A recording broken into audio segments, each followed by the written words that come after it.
নমস্কার বন্ধুরা, মা ও মেয়ের রান্না বান্নায় আপনাদের সবাইকে স্বাগত।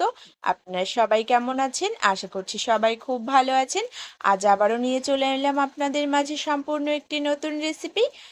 আজ আমি রান্না করব সজনে ডাঁটা আলু দিয়ে, পোস্ত আর সর্ষে দিয়ে।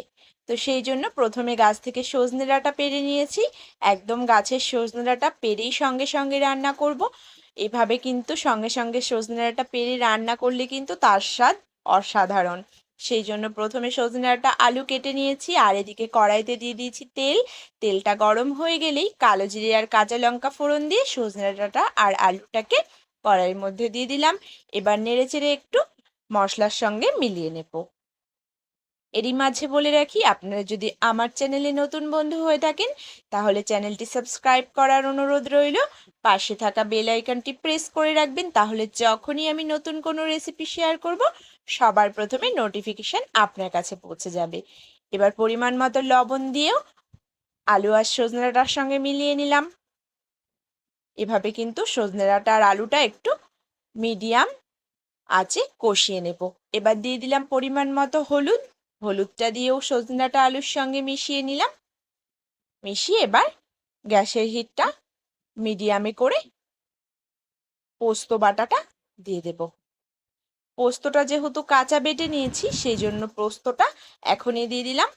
পোস্তটা ভালো করে কষিয়ে নেব যতক্ষণ পর্যন্ত পোস্তর কাঁচা গন্ধ না চলে যায়। পোস্তর বাটি ধোয়া জলটা একটু দিয়ে দিলাম। এবার ঢাকা দিয়ে কিছুক্ষণের জন্য অপেক্ষা করব, পোস্তটা ভালো করে যাতে কষানো হয়ে যায়। পোস্ত থেকে সুন্দর একটা মিষ্টি গন্ধ ছাড়তে শুরু করেছে। পোস্তটা বেশ ভালো মতন কষানো হয়ে গেছে। এবার একটু জল দিয়ে ভালো করে সজনে ডাঁটা আলুর সঙ্গে মিশিয়ে আবারও ঢাকা দিয়ে দেব। গ্যাসের হিটটা মিডিয়ামে রেখে ঢাকা দিয়ে কিছুক্ষণ পর খুলে দেখে নেব সেদ্ধ হয়েছে নাকি ডাঁটা আর আলু।